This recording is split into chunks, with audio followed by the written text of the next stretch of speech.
É com imensa alegria que aqui agora vou pregar a mensagem da Palavra de Deus, a Bíblia, no seguinte tema. Hoje, 9 de agosto de 2026. Cristãos fracos criam igrejas mundanas. O aviso urgente para o crente moderno. Cristãos espiritualmente fracos buscam mensagens que alimentem seus próprios desejos, moldando a igreja ao gosto popular. A Bíblia diz em 2 Timóteo, capítulo 4, versículos 3 e 4. 2 Timóteo 4, 3 e 4. Pois haverá tempo, que é o Kairos, em que não suportarão a sã doutrina. Esse Kairos aí é o tempo da eternidade, é o tempo de Deus. Repetindo, pois haverá tempo, Kairos, e não Cronos, em que não suportarão a sã doutrina. Pelo contrário, cercar-se-ão de mestres ou pregadores, segundo as suas próprias cobiças, com quem sentido coceira nos ouvidos, e se recusarão a dar ouvidos à verdade, entregando-se às fábulas. Agora abra sua Bíblia, Isaías, capítulo 30, versículo 10. Eles dizem aos videntes: não tenhais visões, e aos profetas: não profetizeis para nós o que é reto. Dizei-nos coisas aprazíveis, profetizai-nos ilusões. Isaías 30, 10. Estou combatendo firmemente o que chamo de evangelho moderno de nossa época. Mensagens suavizadas para não ofender nem os crentes, nem outras pessoas.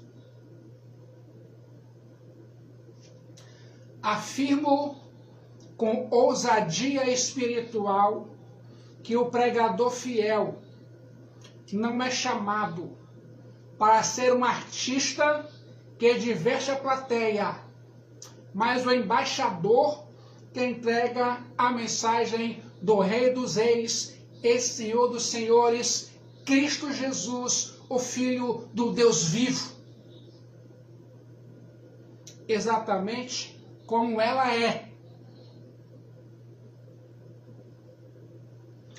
Desejar coisas aprazíveis, conforme Isaías 30, 10, em vez do que é reto, é sinal de apostasia e morte espiritual em todos os níveis e sentidos espirituais. Hoje digo-lhes com dor no coração e destaco o absurdo de alguém pedir para ser enganado. Eles dizem aos videntes: não tenhas visões, e aos profetas: não profetizeis para nós o que é reto, dizei-nos coisas aprazíveis, profetizai-nos ilusões. A lisonja e o falso conforto funcionam como um anestésico que cega o homem para o perigo real do pecado e do juízo final. conduzindo a alma diretamente à ruína, enquanto ela se sente segura. O mundo rejeita a pregação bíblica porque ela exalta a santidade de Deus e o juízo final. A santidade de Deus expõe a perversão da humanidade. Por isso, o homem natural prefere deuses moldados à sua própria imagem, que toleram os seus deslizes. E o crente moderno gosta de mensagens suaves. O verdadeiro servo de Deus precisa ter coragem de pregar a verdade da palavra de Deus, doa sangue quem for. Agindo com os profetas do Antigo Testamento e os apóstolos de Cristo. Ferir o coração com a verdade reveladora da palavra de Deus é um ato de misericórdia, pois somente quando o homem entende a gravidade da sua rebeldia contra a palavra de Deus, ele corre em busca do verdadeiro refúgio e salvação em Cristo Jesus. Mas eu conheço crentes modernos que, quando a mensagem dói na alma, cutuca, machuca os hábitos e os pecados escondidos, brigam com o pastor, reclama do pastor. Aí alguns saem da igreja, ainda culpam o pastor, chega na outra igreja, comete o mesmo pecado.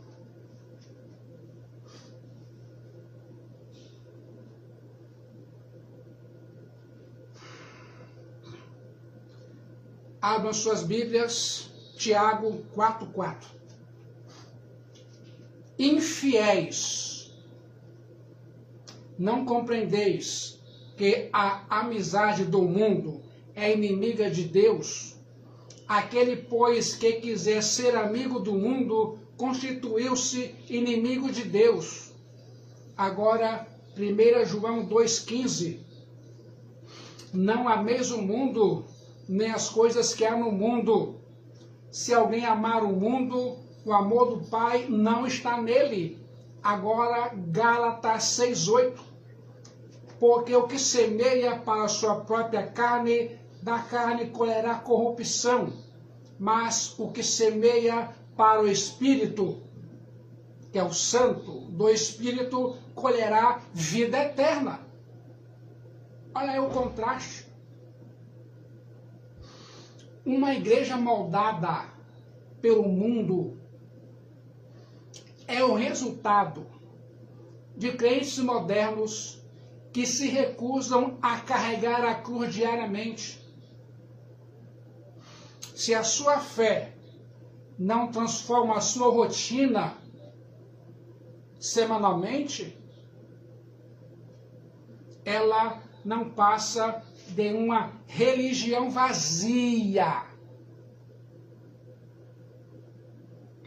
Você precisa parar de exigir que a igreja mude para lhe agradar e começar a clamar para que o Espírito Santo te mude para agradar a Jesus.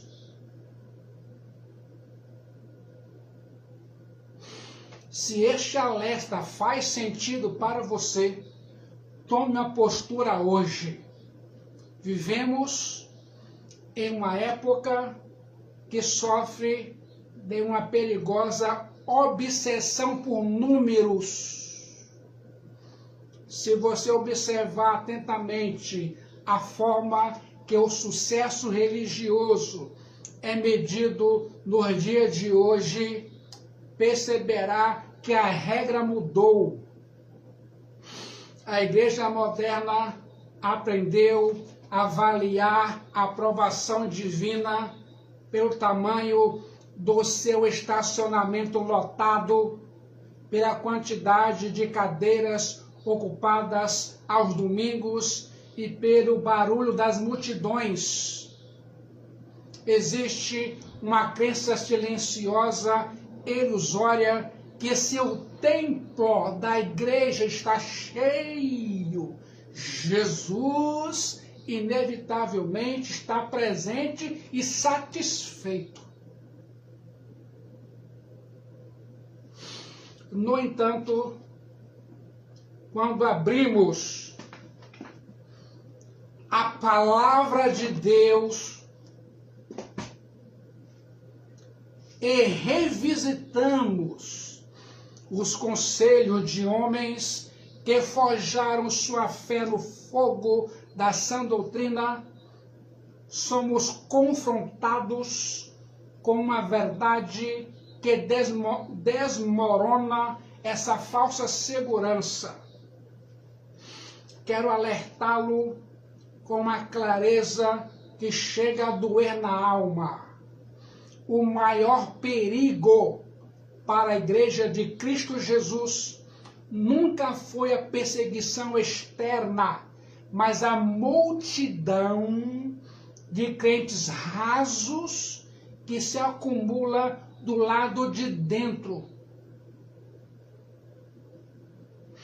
A fraqueza de uma igreja não se mede pela ausência de pessoas. Vou repetir. A fraqueza de uma igreja não se mede pela ausência de pessoas, mas pela absoluta falta de raízes.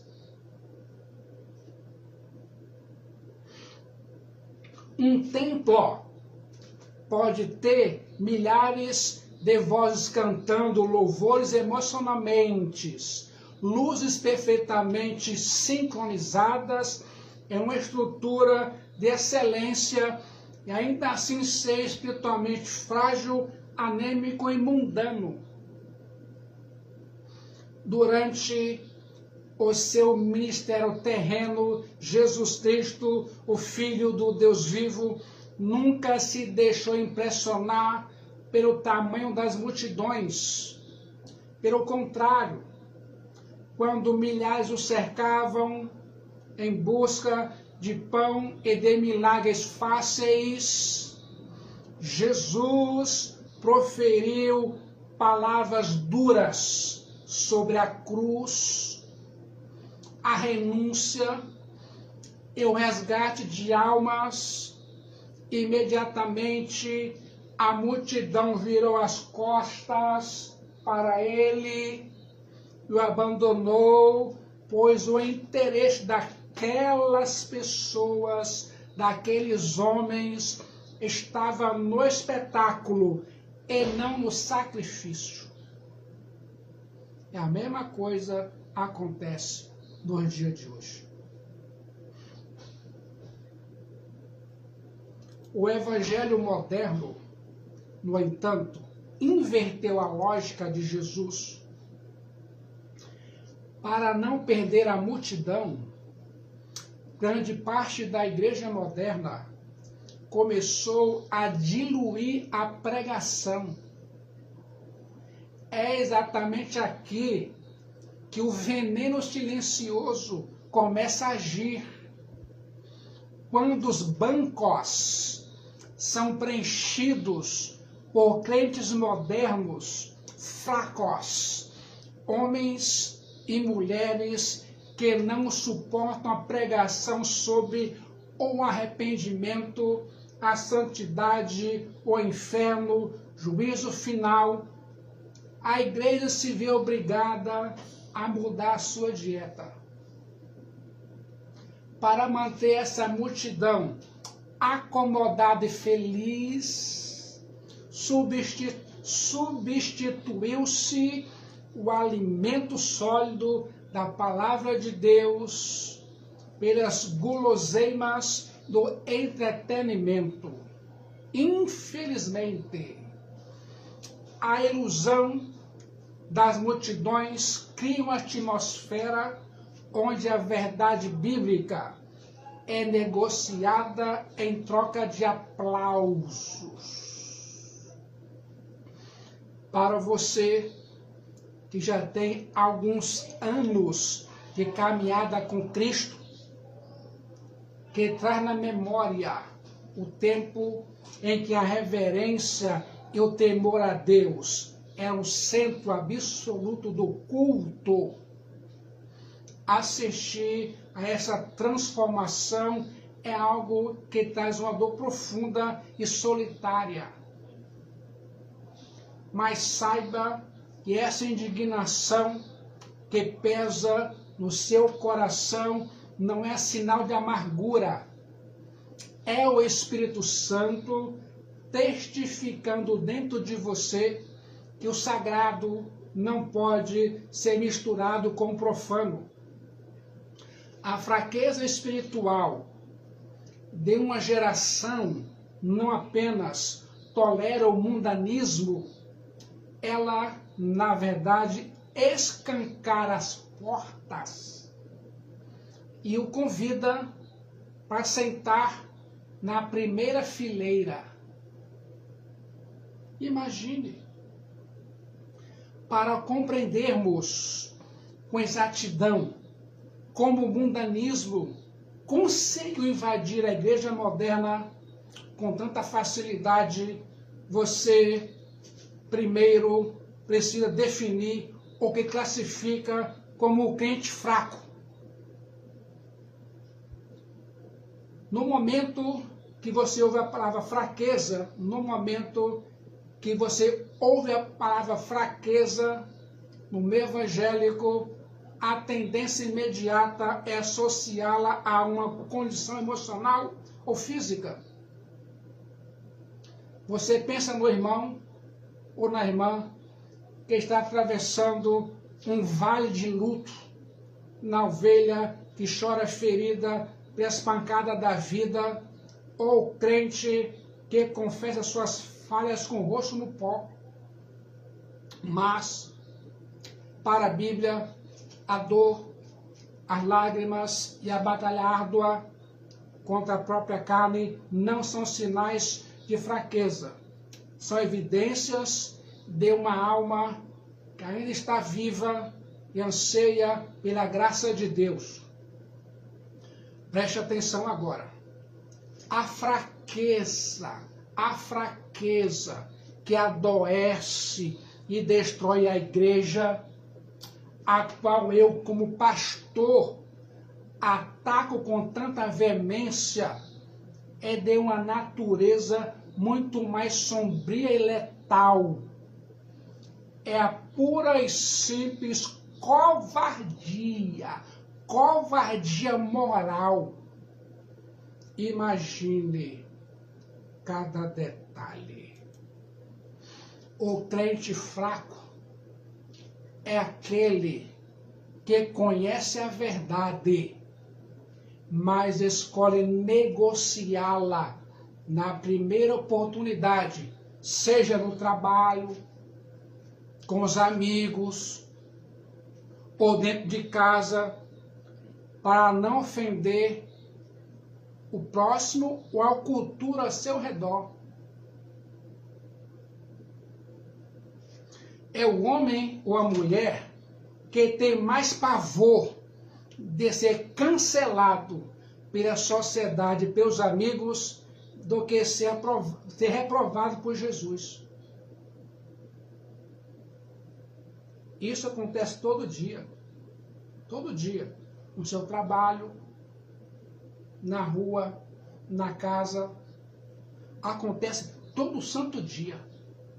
E às vezes você dá mais valor ao seu pai, seu filho, sua filha, do que Jesus Cristo. Essa é a pura verdade.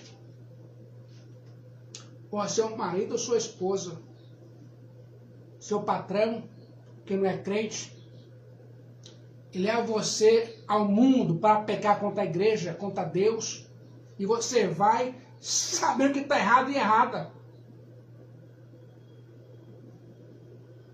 Essa covardia silenciosa não começa nos grandes púlpitos. Ela começa nas pequenas omissões da sua rotina. É o pai e mãe de família que vê o seu lar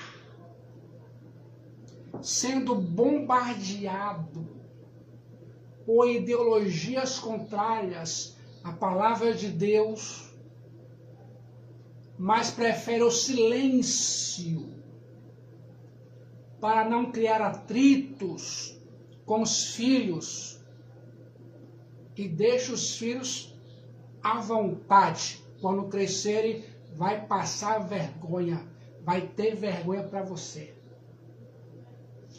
É o crente moderno que escuta uma piada para um trabalho ou com os amigos, zombando da sua fé, e em vez de se posicionar, parece uma hiena.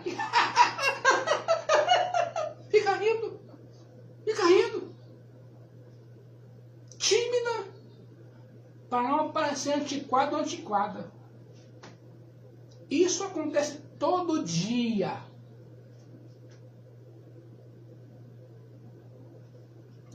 O crente moderno covarde pegou o evangelho da cruz, que sempre foi um escândalo e um confronto para o coração humano, e o transformou em um produto palatável e inofensivo. Ele arranca os espinhos da coroa de Jesus para que a mensagem não arranhe o ego de quem está ouvindo. Consegue entender isso? Eu consigo. Quando você reúne dezenas, centenas ou milhares de crentes modernos que sofrem dessa mesma covardia moral debaixo do mesmo teto, o resultado inevitável é uma igreja completamente mundanizada. Eu já passei por isso como pastor, em igrejas que se mundanizaram. Aqui tinha, Deus limpou. O mundo entrou porque esses crentes contemporâneos, fracos, abriram a porta por dentro com as próprias mãos e estenderam o tapete da tolerância para abraçar aquilo que ofende a santidade do Rei dos Reis e Senhor dos Senhores, Cristo Jesus. Isso exige de cada um de nós um autoexame espiritual profundo e doloroso em todos os níveis e sentidos espirituais. Irmãos, até para vir para cá um crente de outra igreja, eu tenho que fazer com ele uma terapia para não quebrar aqui a comunhão da igreja. Até com o não convertido, é o discipulado. Consegue entender isso? Olhe para o espelho e pergunte a si mesmo se não está usando a graça de Deus como escudo para a sua própria covardia. Esqueceu que ser amigo do mundo é constituir-se inimigo de Deus?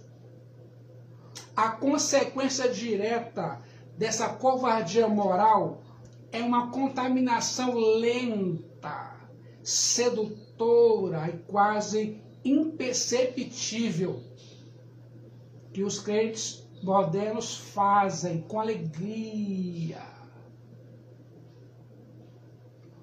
O mundo não precisa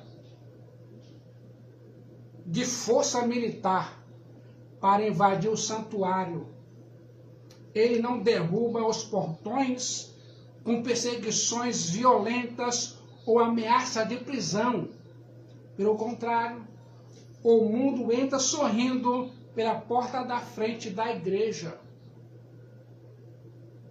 Ele entra porque foi cordialmente convidado por crentes modernos, covardes, que em sua ignorância e arrogância decidiram que o evangelho puro já não é suficiente para atrair as pessoas.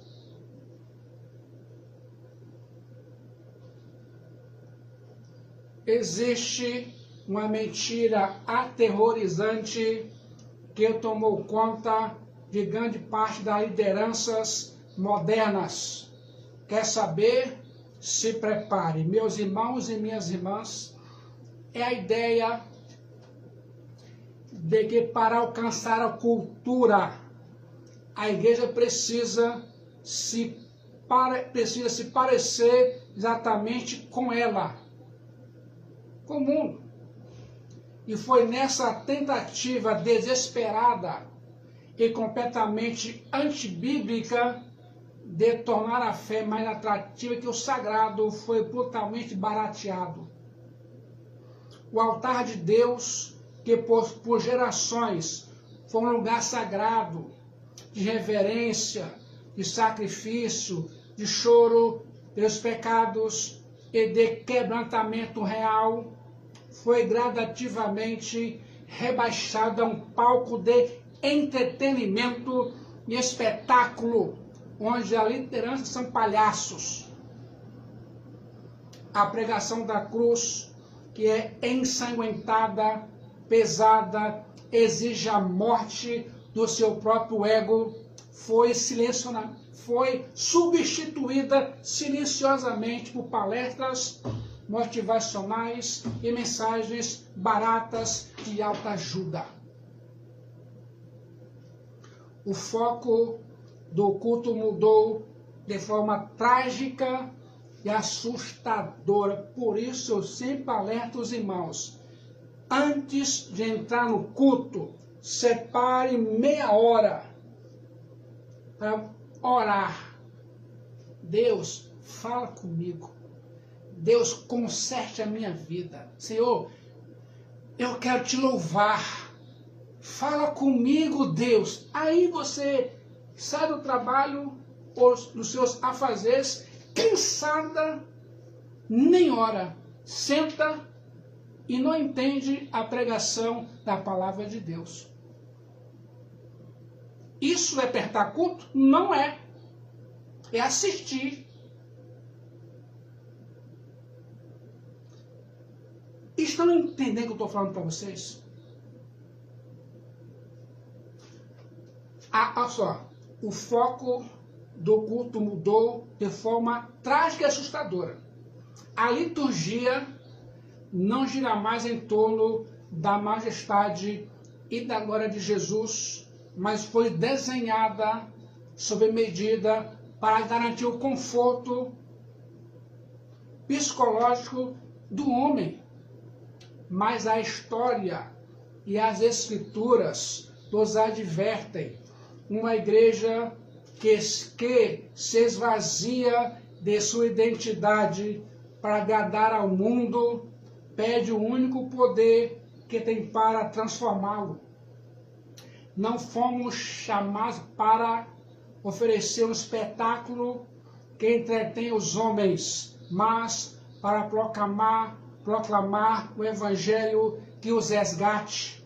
É hora de descer dos palcos do entretenimento humano e voltar com temor e tremor para a centralidade e santidade do altar do Deus vivo.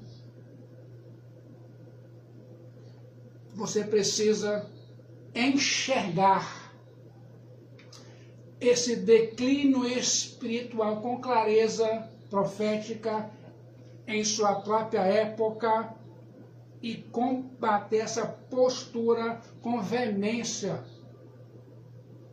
Repudie com todas as suas forças a ideia de que a igreja precisa pegar as ferramentas do diabo para fazer a obra dos céus. Alerto você de que quando a igreja imita a cultura secular para encher seus templos, seus bancos, ela deixa de evangelizar o mundo, e o mundo que passa a evangelizar a igreja de dentro para fora. Para você que carrega a bagagem de anos de caminhada com Jesus e se lembra de quando o culto era um ambiente de profundo temor e tremor diante do Deus Todo-Poderoso, assistir essa transformação causa uma dor na alma. É uma mistura amarga de tristeza e indignação santa. A mesma indignação que fez Jesus virar as mesas dos cambistas no pátio do templo em Jerusalém. Dói perceber que grande parte da igreja está flertando abertamente com os valores da Babilônia, achando que com isso está prestando um grande serviço a Deus. O que outrora era santo, separado, irreverente, tornou-se comum, previsível e irremediavelmente carnal. Irmãos, prestem atenção. A porta foi deixada escancarada pelo desejo cego de ser aplaudidos pela sociedade. E o mundo não apenas entrou, ele sentou-se na primeira fileira e lentamente começou a ditar a trilha sonora, as músicas, a iluminação e até mesmo as palavras que o pregador pode ou não pode proferir detrás do púlpito. Em meu ministério, havia crentes assim falarem comigo: pastor, não pregue sobre o inferno, não pregue sobre santidade, não pregue, pastor. Olha, o povo não é mais para o culto. E eu pregava assim mesmo. Estava nem aí para isso.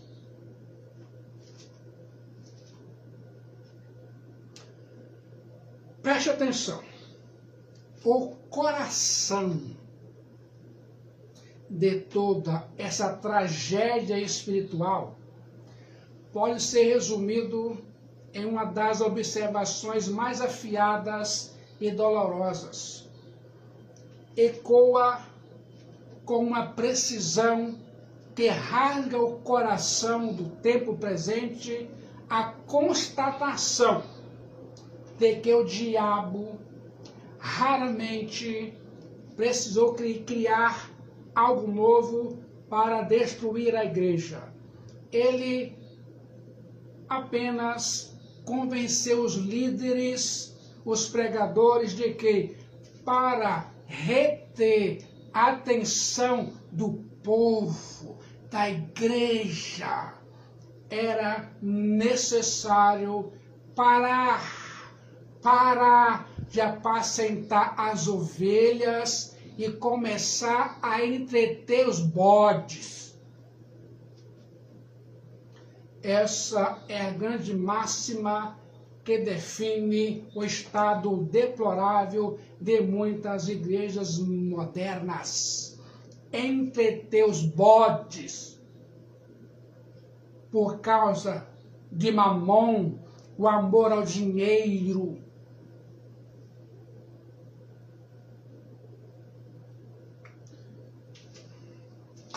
Existe uma diferença fundamental e inegociável entre a natureza de uma ovelha e a natureza de um bode. E essa diferença determina exatamente porque eles vêm buscar quando as portas do templo da igreja se abrem às quartas-feiras e aos domingos. A ovelha verdadeira não vai à casa de Deus em busca de espetáculo, de luzes de neon ou de massagens do próprio ego. A ovelha vai à igreja, ao templo, em busca de alimento sólido.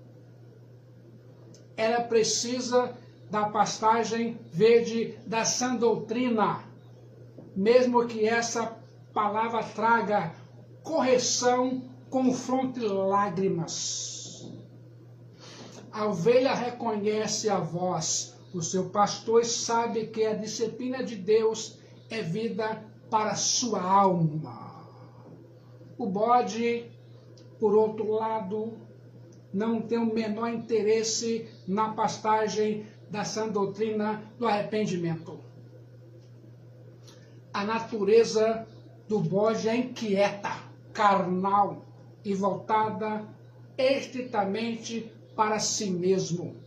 O bode vai à igreja buscando distração, buscando um evento que preencha seu vazio emocional semanal, sem exigir dele nenhuma mudança real ou renúncia de pecados. E é aqui que o crente moderno fraco, que muitas vezes assumiu o microfone ou a influência da igreja, comete seu erro mais desastroso. Eu conheço pastores e capelães que fazem exatamente isso.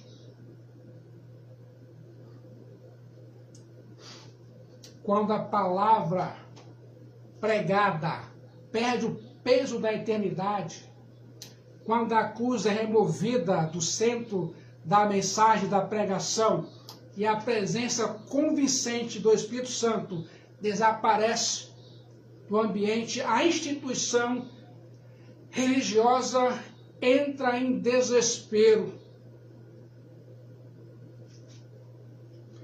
Você percebe que as pessoas começam a olhar para o relógio e a bocejar, cochilar, dormir.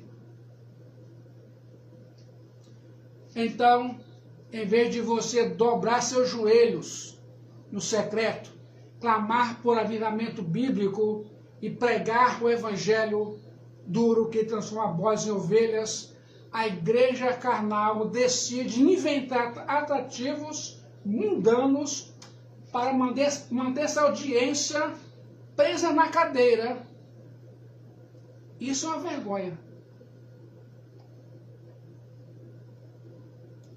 O púlpito é gradativamente transformado em um palco de teatro.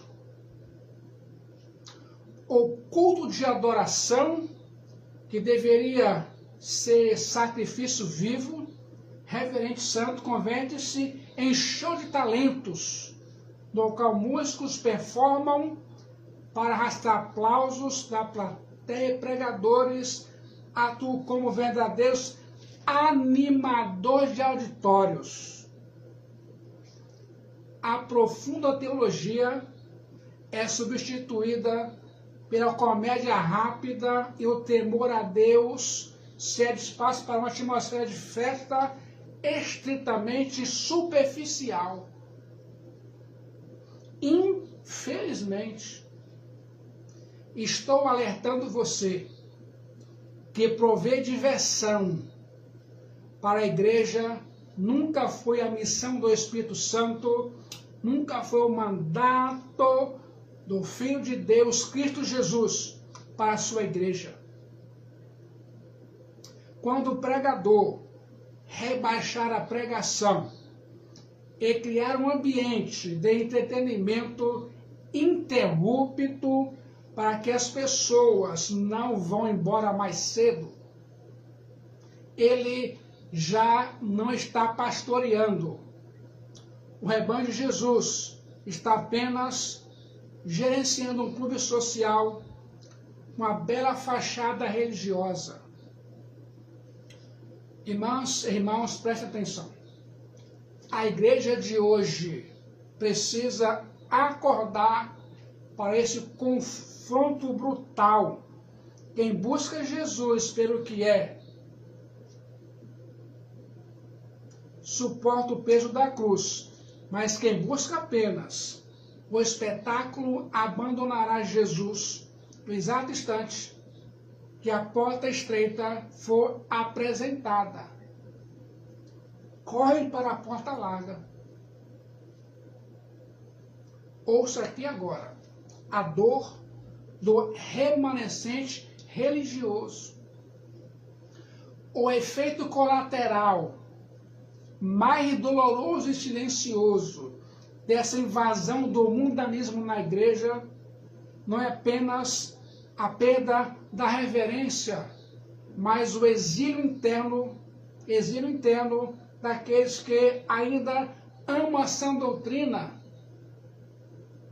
Quando uma igreja inteira se apaixona pelas luzes do espetáculo e decide abraçar métodos do mundo crente maduro, espiritual, que tema Jesus e guarda as cicatrizes de uma caminhada verdadeira, torna-se repentinamente um estrangeiro dentro da igreja, da qual é membro. Talvez essa seja a exata descrição do que você tem sentido ultimamente. Eu sinto isso mensalmente. Você entra no mesmo edifício de sempre, senta-se no mesmo banco, onde congregou por décadas, olha para os lados, mas o seu espírito já não reconhece aquele lugar. Saudosa lembrança. As canções que antes quebravam o coração em arrependimento deram lugar a melodias superficiais, totalmente centradas no ego humano. Por isso eu amo o cantor cristão, a harpa enário para o culto cristão. Eu amo e não negocio isso na minha vida como pastor em igreja, em culto. A pregação que antes o levava aos prantos, aos pés da cruz, agora soa como palestra motivacional vazia. Essa solidão litúrgica dói mais do que a perseguição do mundo exterior. É o luto de ver o sagrado ser profanado pelo entretenimento. É o choro abafado de quem tem fome da palavra de Deus, mas recebe apenas migalhas de alta ajuda revestidas de jargão gospel. E crentes que só comem migalhas são fracos, raquíticos, não suportam. E caem e não se erguem. Você se pergunta se o erro está em você, se o seu coração foi antiquado ou se a sua fé endureceu. Mas ouça a voz do bom pastor. Você não está louco ou louca. E você não está sozinho. Esse aperto no peito não é rebeldia. É o Espírito Santo mantendo você vigilante. Ao longo da história, Deus sempre preservou um remanescente fiel que se recusou a dobrar os joelhos diante dos altares da relevância cultural. A sua dor é evidência de que seus olhos ainda conseguem distinguir o fogo sagrado do fogo estranho. Não negocie suas cicatrizes por um conforto artificial. Permaneça firme, guarde a fé e chore, se necessário, mas clame por avivamento bíblico, aquele que começa no secreto, longe dos holofotes e bem perto da cruz. Consegue fazer isso. Você precisa comprometer que no momento em que o altar é profanado pelo entretenimento, o verdadeiro adorador sofre de uma fome espiritual e a igreja moderna, com todos os seus shows, é completamente incapaz de saciar. Existe uma solidão profunda em ser ovelha que ainda anseia das pastagens verdes da palavra de Deus. Enquanto o restante da multidão, os bodes, parecem perfeitamente satisfeitos em mastigar palhas secas do pragmatismo religioso. Com o passar do tempo, o crente moderno fiel começa a se sentir um verdadeiro intruso e percebe com dor no coração que o seu zelo pela santidade de Deus agora é visto pelos próprios irmãos como fanatismo, com rigidez religiosa ou como uma mentalidade antiquada que tem que ser descartada. Nesse ponto da jornada, muitos crentes modernos, irmãs, que já alcançaram a maturidade espiritual, entram em processo de luto silencioso. Choram trancados em seus quartos, dobrando os joelhos, intercedendo pela igreja.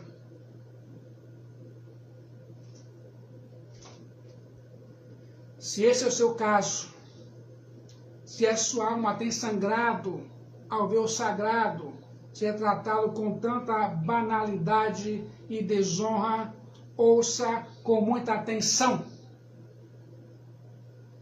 Você está no caminho certo. Preste atenção. Em todas as épocas da apostasia e declínio espiritual na história bíblica, o Senhor sempre separou e preservou para si pessoas fiéis. Agora preste atenção, quando pensamos no juízo de Deus sobre uma igreja ou sobre uma nação corrompida, a nossa mente humana, moldada pelas grandes histórias do Antigo Testamento, imediatamente imagina cenários de destruição catastrófica. Pensamos no fogo e no enxofre caindo dos céus, ou nas águas de um dilúvio varrendo a impiedade da terra. Mas a Bíblia nos revela que o juízo mais severo, terrível e devastador do Deus Todo-Poderoso pode derramar sobre uma igreja mundana não consiste em enviar fogo para consumir seu altar. O maior e mais assustador juízo de Deus é simplesmente o silêncio. É a retirada absoluta e irrevogável de sua própria presença. Quando uma igreja insiste em flertar com os valores da Babilônia, quando o sal perde completamente o seu sabor para agradar a cultura e a covardia moral tomar conta do púlpito, Deus não precisa destruir aquele ministério. Deus faz algo infinitamente pior.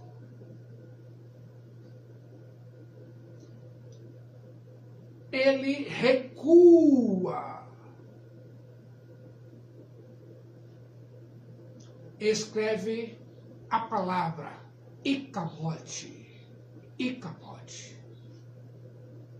Sob a porta daquele santuário, daquela igreja, que significa foi-se a glória, ou também mene tecam passim, medido e achado em falta. E deixa aquela igreja entregue aos próprios métodos carnais. E aqui quase foi destruída, se não fosse Jesus.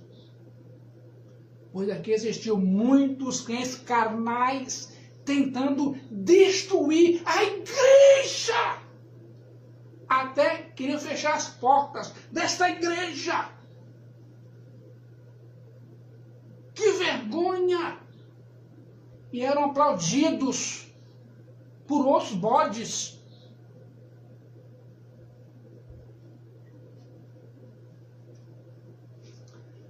A tragédia mais profunda do mundanismo não é apenas o fato de que a glória de Deus vai embora, mas o fato aterrorizante de que a maioria não percebe nada quando isso acontece.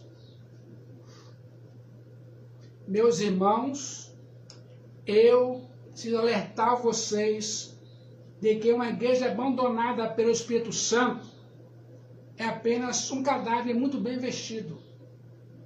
O Espírito Santo se retira, mas o culto de quarto domingo continua no mesmo horário. A banda continua a tocar. Os cantores continuam a afinar suas vozes. Refletores a piscar de forma perfeita, sincronizada. E a máquina religiosa segue funcionando naturalmente. Concluindo, quer saber o motivo de que a igreja carnal não chora a ausência do Espírito Santo? Ela já aprendeu a fabricar seus próprios arrepios. Eles substituíram o fogo consumidor da presença divina pela máquina da fumaça. Substituíram a verdadeira convicção do pecado por um choro emocional, forjado por um fundo musical. Substituíram o temor à reverência santa pelo mero entretenimento do auditório. É um sistema alimentado apenas por artifícios humanos, carisma e gatilhos psicológicos, uma estrutura viva por fora, mas morta no espírito. Para o cristão maduro, cujos olhos ainda são iluminados pela sã doutrina, contemplar esse cenário desperta um temor quase insuportável. Jesus Cristo abençoe este ministério em todos os níveis e sentidos espirituais, para que possamos ser igreja viva, santa, dinâmica, anunciando Jesus, Jesus, Jesus, e enfrentando nossas batalhas espirituais, para que possamos ficar firmes até o fim de nossa vida aqui neste mundo. Peço ao Espírito Santo para mudar discernimento espiritual para a glória, o nome dele, em nome de Jesus Cristo, o Filho do Deus vivo. Amém.